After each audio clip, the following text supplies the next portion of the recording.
Hi to everybody. As you know, this is a special webinar that we're doing, recovering from financial disaster, and Andrea is going to introduce the speakers and the topic in a moment.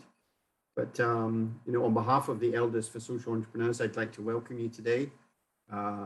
We've been doing a number of seminars, as those of you on the call will know, over the past months, onto specific topics that affect social entrepreneurs, both young and old, but particularly for those that are probably coming to the end of their careers, and all sorts of issues that we've looked at that are relevant and had great discussions. I think the one today is particularly relevant, and but in the meantime, I'd just like to welcome you all, and at this point hand over to Andrea, who's going to introduce the speakers on today's topic. Great to see you all. Thank you, Mel. Hello to everyone. Really lovely to see you. We're really privileged today to have two really amazing speakers, both very experienced at the highs and lows and everyday management of finance, which we all have to battle with.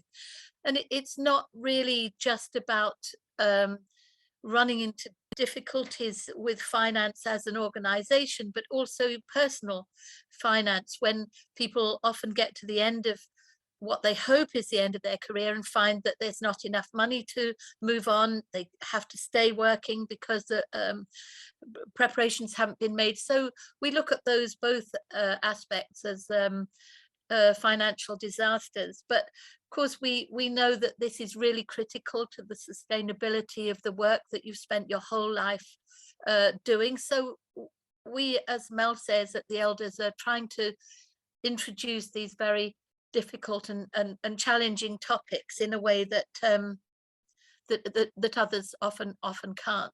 So our first speaker today, we're delighted to introduce Tracey Chambers. Many of you will know Tracey and the challenges she's had to face, and so I'll let Tracey take over and tell you her story and how her words of wisdom for us today. Tracey, please take it away. Thank you for the opportunity to chat to the Elders Council today, and for this important topic. I think it's always important to talk about the hard things and not the easy things. So I have put together a little presentation. Yeah, so recovering from financial disaster. So for many of you who do know me, I, together with my co-founder Tracey Gilmore, founded the Clothing Bank in 2010. And for those of you that follow our social media, we actually rebranded last week to a new name, keeping our acronym TCB, but to a new name called Taking Care of Business, just so that you're not confused as to the branding on the presentation. It's going to take us a little bit to get used to, but it really just talks to the various programs that we have under the Clothing Bank banner. We've expanded quite substantially over the years.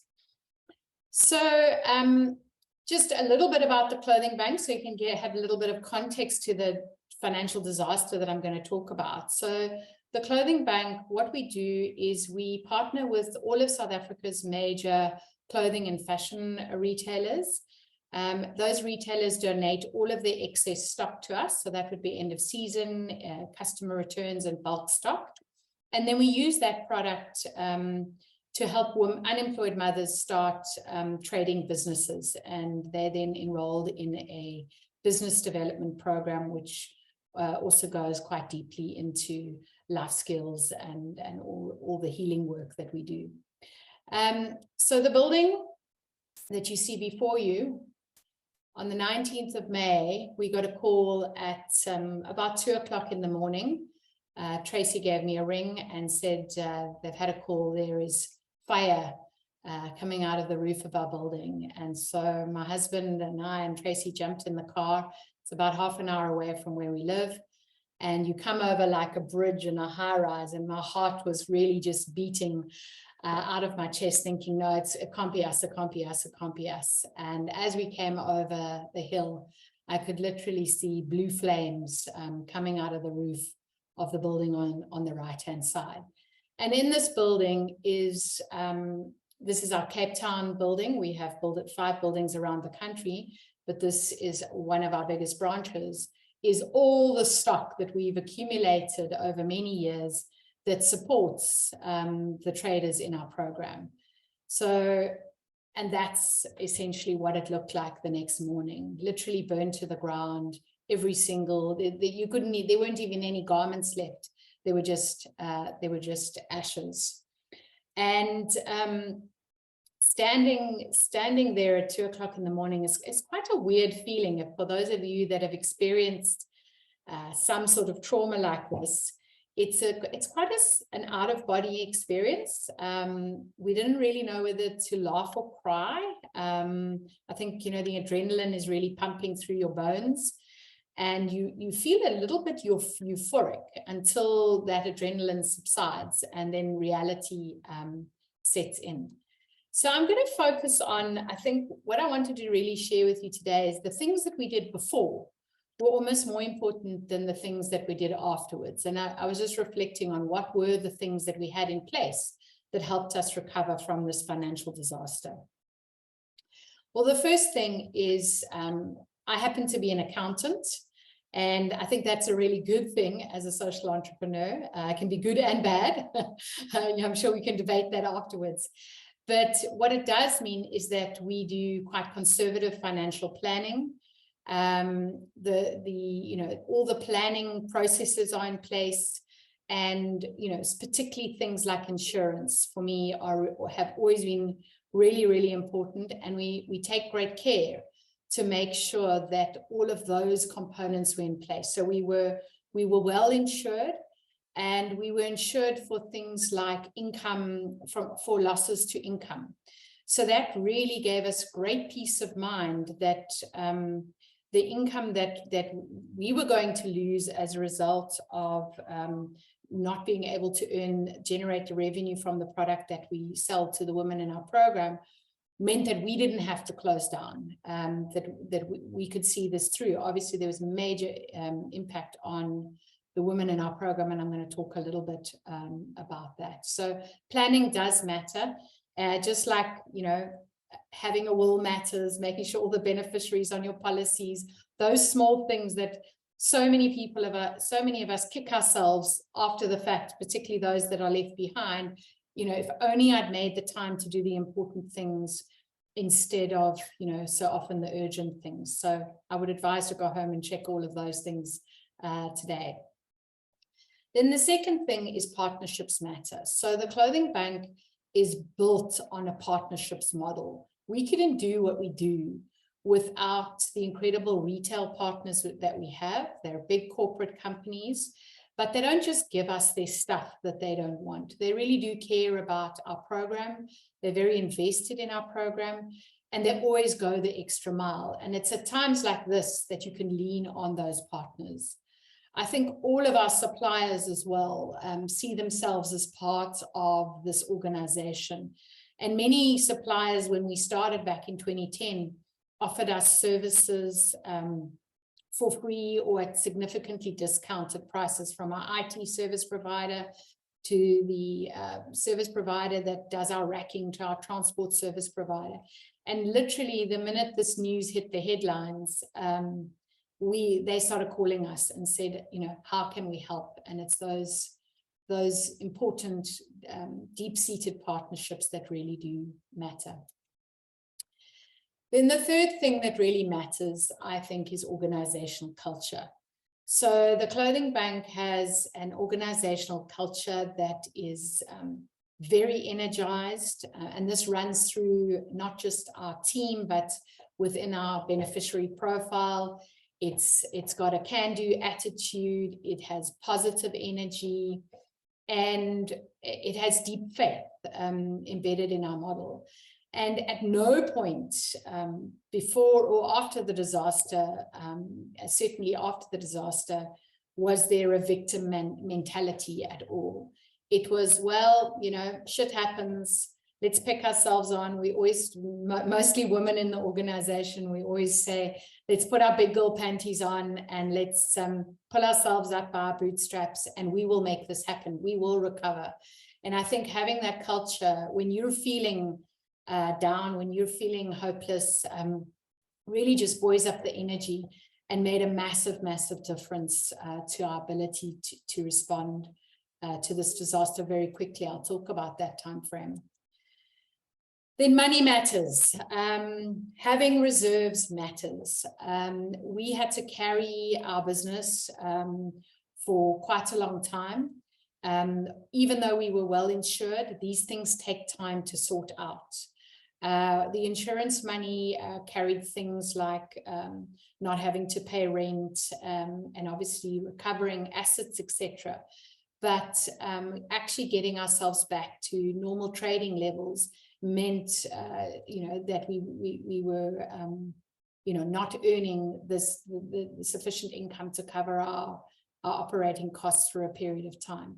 And without reserves, we might not have made it. So we have quite a conservative reserve policy. And even when there's temptation to spend those reserves, I would say resist all temptation, because you never know when disaster is going to strike. And we've all just come through one of those, being COVID. I don't think any business would have planned for, certainly I have a retail background, no retailer in any planning scenario that I've ever come across has planned for 0 sales countrywide overnight. They've all planned for downturns, but nobody has planned for that. And it's reserves that got retailers through, and it's certainly reserves that got us through. And the other important thing in terms of our business model, we work very heavily with our participants to support them to manage their money. We don't believe you can run a successful business if you don't have a good relationship with money. And so one of the first courses we do is a course called Me and My Money. It's a very deep program that really changes your perspective on money. And our women had reserves, and they got through this disaster because of their own reserves. So money really did matter at the end of the day. Trust matters. So, we spend a lot of time building relationships with these incredible women, and we also do have men in our program, and they trust us and we trust them. And in times like this, we really leaned on each other. So I remember we organized a premises down the road, and by the Wednesday, or about 3 days later, we gathered, the news had traveled far and wide. We gathered all of the participants in the program in this big hall, and I was beside myself. I actually couldn't speak. I was very, very emotional, and because I really felt that we'd let every single person down. I'm getting emotional talking about it, but the love and the support that we got from these incredible women who really did trust us to find a solution. They had faith that we would find a solution, and as a result of that, we were energized and committed to finding a solution. Again, coming back to those partnerships, I think because we don't roll from one disaster to the next, and our partners trust us to deliver, and trust that we are prudent and do put planning in place, then they I think came out even stronger, because I think whenever you can see, there for the grace of God go I, in somebody else, I think you're able to reach out, and that really did matter. 2 more minutes, Tracey. Okay, so then what mattered afterwards? Well, faith mattered, and this is a great story. While we were standing on the pavement at 2 o'clock in the morning, sort of a little, as I said, euphoric, I turned to Tracey behind me, and what did I see behind me? This is literally across the road, is a To Let sign. And I said to Tracey, well, there's our next building, and that's going to carry us through. And within a week, we were in this building across the road, and able to start trading with incredible merchandise that our retailers had literally phoned us overnight, cleared out their warehouses, and this warehouse was full within about 2 months. Attitude matters. As I said, our organizational culture, we don't see ourselves as victims. We really encourage the women in our program to not see themselves as victims. We have a can-do attitude, and that self-talk and how we buoyed each other up during that time really, really mattered. There was lots of singing, dancing, praying, and it actually felt like a great place to be rather than a funeral. I think I've already alluded to this. Networks matter, not just our retail partners, but our very, very wide networks that we have through social media, through established networks that we've built over the years. People came out with furniture and suppliers and offering and PR and media. Everybody came to the party and said, what can I do to help? And I think there should be many books written on networks, because the power of an organization, I think, lies in its ability to mobilize its networks. And then organizational skills mattered. What we were able to do, the competence of our team, we've got a fantastic team of experienced people with multidimensional skills. Everybody played to their strength. That it was almost like a silent organization, but everybody played to their strengths. We mobilized complex project plans, who was doing what by when. We had daily morning meetings because things were shifting as the time was going on. And we were able to really organize ourselves. Tracey. Thank you. To get back on track. As I said, we were up and trading within a week. And then I think for any disaster, learning matters. And that means that we have to reflect, what did we learn through the process, and make sure that we build back stronger. And so there was a lot of debriefing, and certainly we've put a whole lot of plans in place to make sure that something like this never ever happens again. And so that's our new building. It took us 18 months to rebuild the building. Complex things around rebuilding buildings, new laws that have changed, and that's our building as of last week with our new branding on it. It's a beautiful new space. It's light and it's bright and it's got beautiful energy, and we're here to tell the tale. So the last message that I want to leave you with is a quote from the Dalai Lama: if we lose our hope, that is the real disaster. And I think that's really the message, is we never lost hope. Thank you. Thank you so much, Tracey. What an amazing story of disaster and recovery. And as you have so clearly alluded to, that this isn't just a practical matter, it's a deeply emotional matter. And to be able to get through it and have the resilience to go through it, the planning to go through it, and the support and vision to take yourselves through it is really inspiring. I know you'll have lots of questions there on the chat, so if you wouldn't mind looking at that chat. But thank you for the amazing story. Now I'd like to introduce Attila. Attila, I'm proud to say, is a good friend of mine. He's done some amazing work, looking at both the practical and emotional issues of bankruptcy and how you work your way through it and then learn from it to help many thousands of people, as he has. And I'm proud to introduce Attila Unruh now. Thank you, Attila. Please start. Okay. Great. Thank you, Andrea, for this nice introduction. Yeah, I'm speaking to you out of the car. I'm on the way, just coming from Serbia, across the border to Croatia, and we got delayed at the border, so I'm not at the hotel. And but I jump in from the car, and I hope the connection will be fine. Yes, thank you. It's a great pleasure that I can share a little bit of my experience. And I'm founder of Team U. The U comes from the U-turn, the turnaround. And with Team U, we support entrepreneurs in a crisis.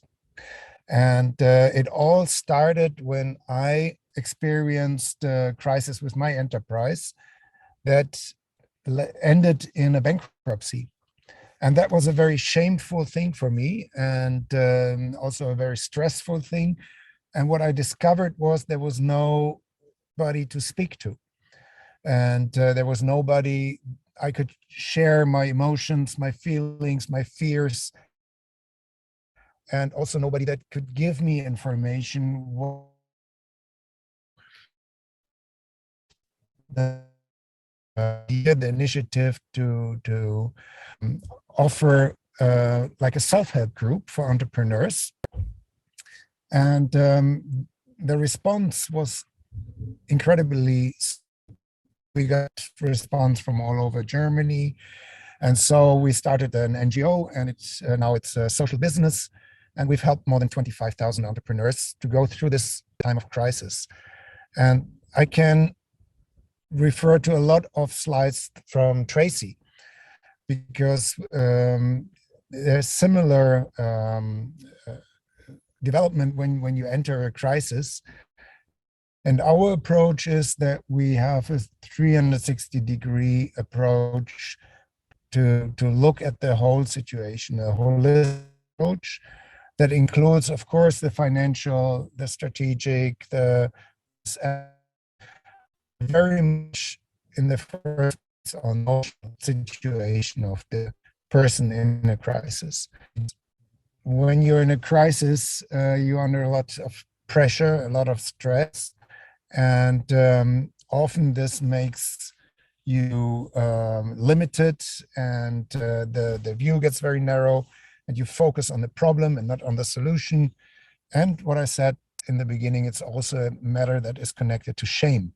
And so what we do is we help entrepreneurs, and when they are out of the crisis, we train them as mentors, and they work as volunteers.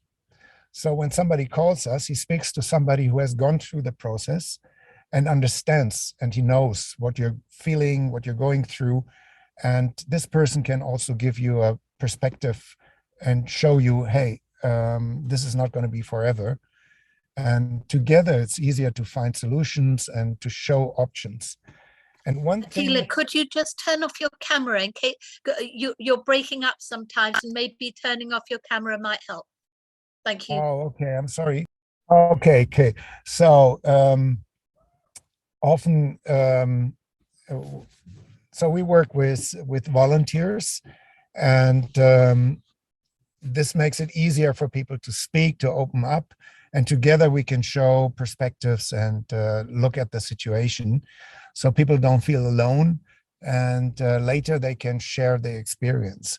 And one thing that is also important to me is that the situation of social entrepreneurs.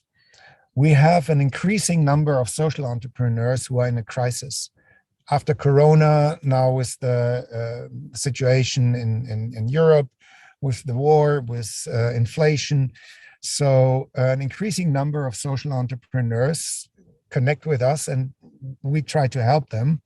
And one thing is that what we see is that, of course, they do not have financial resources like other businesses. Sometimes they have savings, and the social entrepreneurs invest all their money into their projects. So when a crisis hits them, they're very fast at a point of having to decide to close down the businesses. And so this is one area where we see there's a huge need to do something to help social businesses to go through crisis. And the other thing is that we made an evaluation of the situation when they retire. And half of the German fellows, for instance, will earn less than the official poverty level is in Germany. So they've invested their whole life into their social business, into their mission, and most probably they help many, many people. And when they want to retire, they're below the poverty level. And this is something that I think is important to address also for the future, that future social entrepreneurs have a system where they have a decent pension plan. And this is also something that we promote when we speak with young entrepreneurs, young social entrepreneurs, to keep in mind that one day they will be at the point of retirement, and to start building a plan for this time when they go into retirement. And I hope is it okay, Andrea? Can you hear me? Yes, we can hear you absolutely clearly Okay. now, Attila. Thank you. So I'm going to try to put my camera on again. So this is something where I personally see there's a huge need to do something, also to encourage people to become social entrepreneurs, because I don't think it's fair to say you invest your whole life, you invest all your savings, all your money into your project, and in the end you end up in poverty. So this is something that I would like to promote, also to address to the Elder Council, that we work on this issue to not only think from the only in the times of the beginning, but also like cradle to cradle from the beginning to the end. How should it be when a social entrepreneur goes into retirement? And yeah, this is something that where I would like to start a discussion and suggest that we start the sharing in the group. And I think my time is almost over, so I'm happy to answer questions and hope that we get into a nice kind of exchange. Thank you very much. Thank you so much, Attila. As you say, it's once again pointing out the emotional aspects as well as the practical ones, and thinking so carefully as you do, and as the Elders Council has been doing, thinking about how to support social entrepreneurs as they move towards retirement, or moving or transitioning from their organization. So has anyone got any questions to ask Attila at the moment, or to Tracey, to either of them? Please just unmute and announce yourself. Mel? Yes, thank you very much for both contributions. Really very interesting. I have a question for you, Attila. A lot of social entrepreneurs who are passionate about their work keep going, even although it's completely obvious that they need to stop, that the organization isn't going to go forward, it's not working, but they'll just keep going.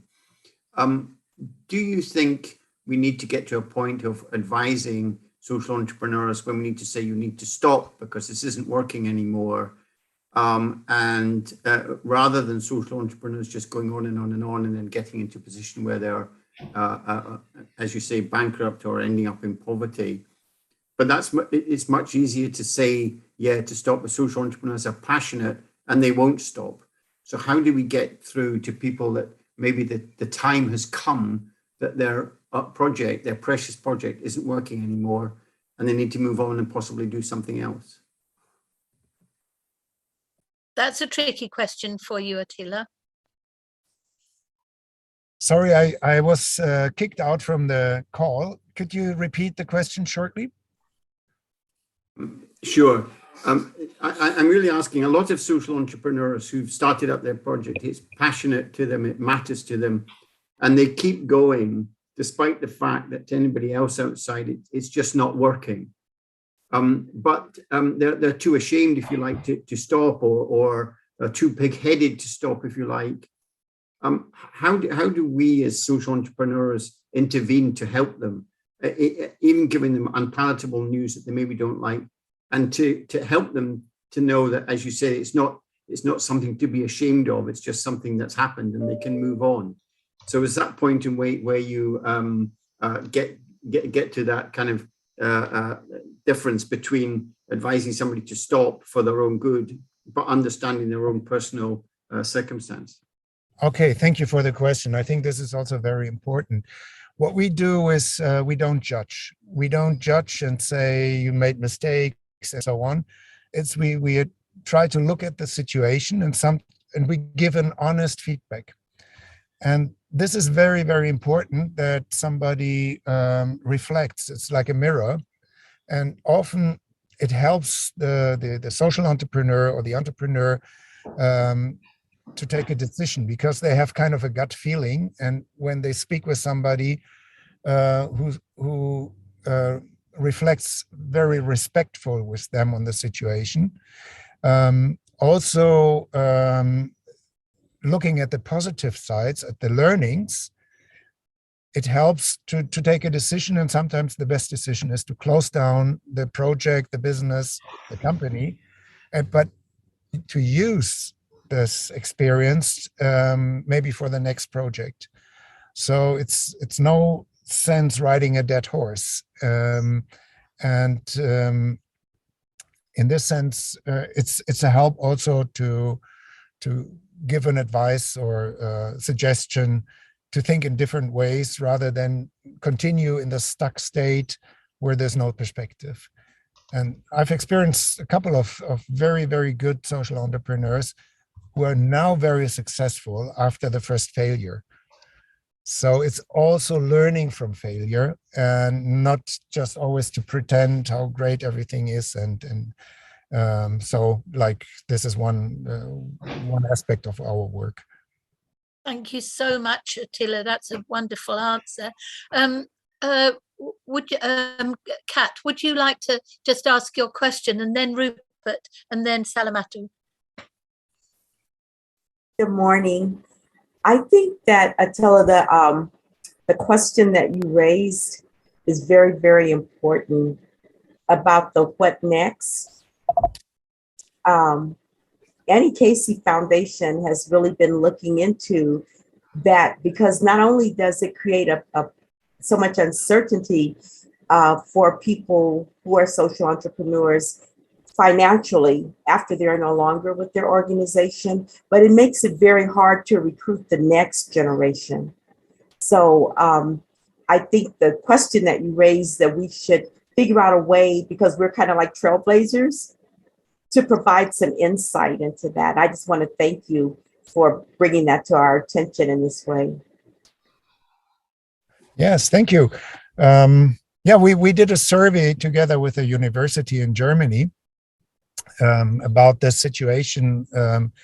And there are ways to create a funding for pension, especially for social entrepreneurs.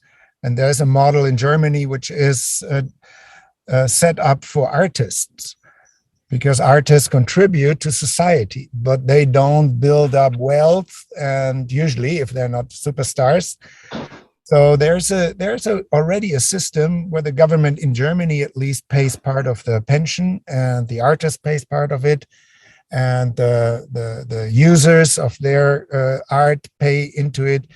And it works. So it's not rocket science that we need to invent something. We can adapt models that are existing. And it's also not about huge amount of money. But the effect, I think, is incredibly high if we can create a system to have a minimum pension fund for social entrepreneurs, in order to encourage also other younger entrepreneurs to start the journey. So thank you. That's my quick response to that. Rupert, we'd love you to ask your question, and then I know there is one following for Tracey. So go ahead, Rupert, please. Thank you very much, both, for the interesting input. I have a question to Tracey. I mean, it's amazing. You shared your learnings that you used. You acted very wisely in this situation, but it seems like you have been very well prepared. And you shared your learning. You had a good business model, a good culture, reserves, partnerships, planning, attitude, and so on and so on.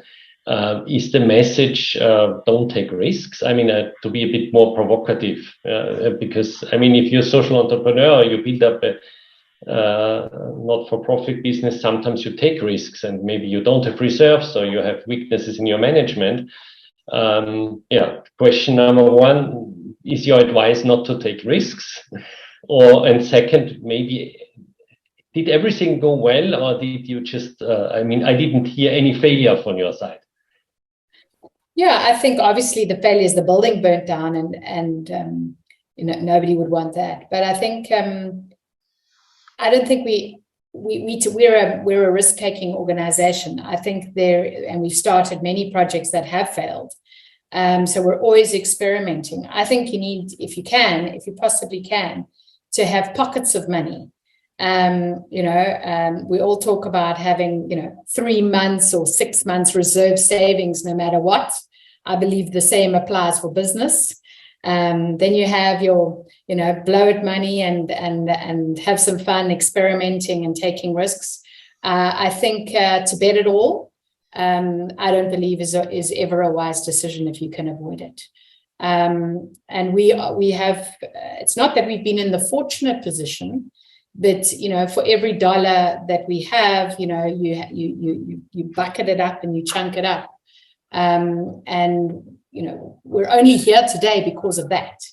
If we were at the bottom of the bucket, we would not have been able to recover from this financial disaster. And those are just good principles that my father taught me. Thank you very much. Chris, I think you would like to ask a question. Yeah, thanks. Thank you, Tracey, very much for your presentation. And also for the very clear outline of the things that mattered as you went through. One area that I was wanting to talk to you about a little bit was the governance area. So was the governing body of the organization aware of these plans that you had put in place ahead of the disaster? And were they part of the planning, or was it something that, you know, once the shock had occurred, that you then involved them more deeply? How did that governance thing work? Well, annually we do a risk plan. So we assess all the risks in the business. Obviously, one of those risks is disaster related, which you can insure against. So I think, you know, we have a cycle of assessment within our board meetings, and sometimes, you know, we all go, oh my, it's that time of year again, we've got to do the risk plan, and none of us feel like doing it. Yeah. But it's those meetings in the diary that force you to do it. And so I think because of that discipline within our governance, we did do it. Interestingly, about 2 years before this happened, I woke up and had a dream that our building was going to burn down. And I picked up the phone to my CFO and I said, please check our insurance. Please double check our insurance. Please make sure that we are overinsured, not underinsured. And so maybe I had a premonition that helped us, but it was probably a cycle of thinking through risks that helped me think of those kind of risks. In terms of afterwards, I can't say our board are all full-time employees. They were very sympathetic, but they weren't necessarily hands-on. It was the day-to-day executive management that really, you know, got us through. So, you know, I think a board is there just to be the wise words on the side to make sure you put the structures in place, not necessarily hands-on in the throes of the disaster. Thank you. Has anyone any more questions? Salamatu, I'm not sure if you've already heard your question answered, but please speak. Anyone who wants to. Okay, thank you very much. I asked a question. I don't know if it has been answered. I wanted to find out if there was any insurance arrangement. Could it be that you had an insurance policy ahead of the fire incidents, or was it a lesson learned after the incidents that you started insurance? Because in most social entrepreneurial work, you find out that there isn't sufficient funds to even do things like that, which is a high risk. And I think it's a lesson for people to build that into whichever type of business they are doing. So I wanted to find out Was it a deliberate preparation for insurance, or you stumbled into it as a result of these incidents? Thank you. No, absolutely deliberate. So obviously, as you can see, we have large buildings. South Africa, we have crime. And so we make sure it's a cost of our business model, that we have to build it in, that insurance, and we've had many opportunities where we've had to lean on that insurance.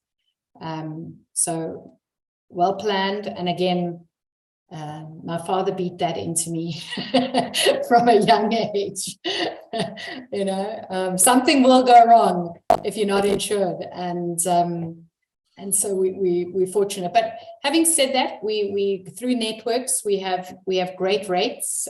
We've had insurers provide us with discounted rates for many years because we tap into those networks. And the rate might not necessarily be the most. It's probably it's a good rate, but where they're really giving you the value added services is those extra insurance things like loss protection, those kind of things. Just one quick thing on the building side. When you insure buildings, the one lesson that we did learn is, let's say you insure your building for 10 million. And as you could see, our building had completely burned to the ground. And you'd think, we're going to get paid out 10 million. And that's roughly what the building would have cost us to repair. What they do is they look and they say, well, the fence is still intact. Let's take off 1 million. And the paving is still intact. Let's take off another 1 million. And actually, you're not often left with sufficient funding to restore your building to what it needed to be. And also legislation had changed around things like, heating, and we had to build in all of that new legislation, which obviously your insurance hadn't factored in. So there were many lessons learned around how to insure buildings so that you actually can rebuild. There were times we weren't sure if we had to tap into reserves for some of it, but we also had suppliers who gave us free bricks and free services that really buoyed up our ability to restore the building to what it is today. Thank you very much. Thank you so much, Tracey, for that description. Peter, thanks so much for your very kind remarks. We're delighted to see you here. So we hope we'll tempt you back with further discussions in the future. So any suggestions of things that people would like the elders to bring up and to have a webinar, please let us know. Now, Chris, is there another thing that you wanted to bring up, or Christy, would you like to come in? We also, after Christy, we also have Attila with his hand up. Yeah. Oh, sorry, Attila. Yeah, just a short remark to the question of Rupert, because I think it's a good question. What I heard was, is it the advice not to take risks? And of course, as social entrepreneurs, we always take risks. We go new methods, we try new things out. But I think what is important is the issue of risk management, what Tracey said in terms of insurance. But one thing is that one of the key learnings of Team U is that most people, and this is 98%, come too late and ask for support. And often there is so much knowledge in the sector, in the field, that it's very easy for somebody who is an expert, maybe on insurance issues or financial issues, to solve a problem which seems to be a major issue for somebody in a crisis.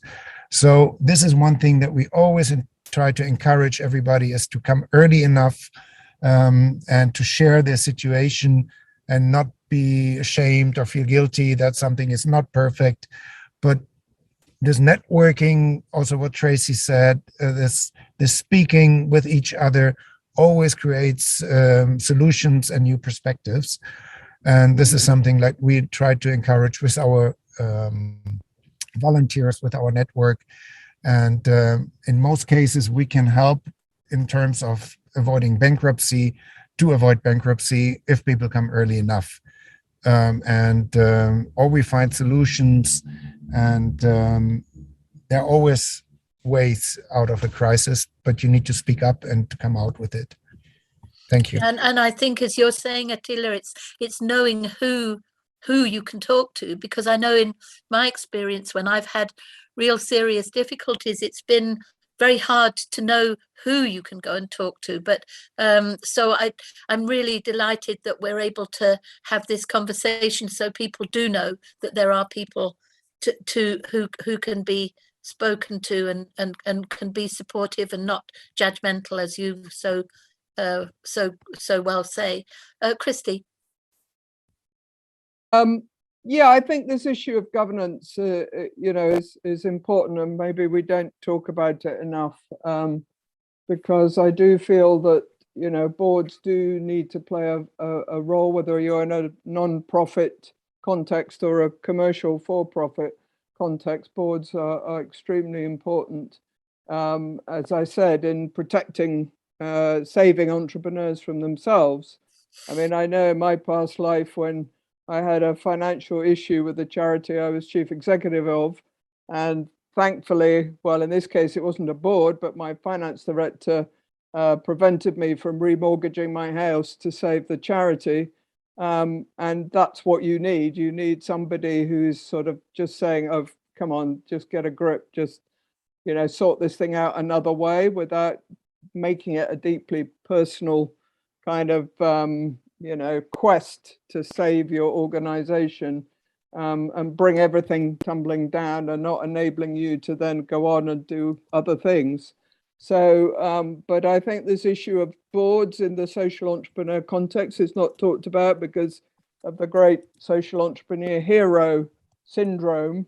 You really do need a board. I loathe boards. I really dislike them. I've never had a really good board that I feel has really worked really well, but they are there for a function. Sometimes it's painful.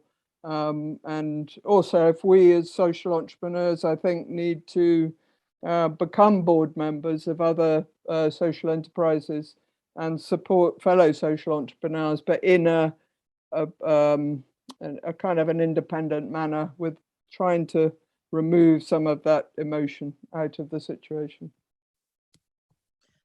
Thanks, Christy. We all, I think, have challenges with boards, and of course some social entrepreneurs and charities don't have boards. I know in Europe it's not always the case, but that's why I just think it's so important for people like Attila and others here who will listen and advise and stand by you when you're going through difficult times. Any more questions for it, or just comments in general, to put other points into the conversation? Or are we ready to go on, Mel? Can I ask a hypothetical question to Tracey, because Tracey's advice, I think, has been really excellent and almost should be given to any social entrepreneur starting an enterprise, actually, in terms of what you do before the inevitable crisis. But I would quite interested, Tracey, imagine that you didn't have insurance, that somebody had forgot to fill in the form or sign it off or whatever, you forgot to pay the premium. Would you have survived? Probably 50-50, Mel. We would have had to downsize. The building, we owned the building. We would have had to go back to renting. In this case, the building was partly bonded, so we would have had to still pay bond fees and rental. I think it would have been 50-50. And we would have totally depleted all of our reserves. And, then the next crisis has come. Then COVID came. We wouldn't have survived COVID then. So I think, we were well placed because we had that in place, and we had great insurers because they were part of our networks. So, this happened in the dead of the night. By the time I got up at 6 o'clock in the morning, the insurer and the loss assessor was there. He said, don't worry, I know somebody, you know somebody, you're going to get the best loss assessor. So, you're not playing the system, but you're getting people who are in your corner, who believe in your cause, who really want the best for your organization, going the extra mile. And that also really helped us. So people coming together, as part of your network, your relationships you've had with your suppliers, with your customers, and so on and so forth, actually the kind of soul of your organization. Something goes wrong, what you're saying, in a sense, the insurance matters, of course, but actually people will come together with you and behind you and support you, particularly if the purpose is very clear. That's really interesting. Thank you. Yeah, great. Well, and of course, nobody ever thinks about the insurance that there is in the determination of the social entrepreneur. They're a pretty indomitable lot. So that's another way of escaping from tragedy and disaster.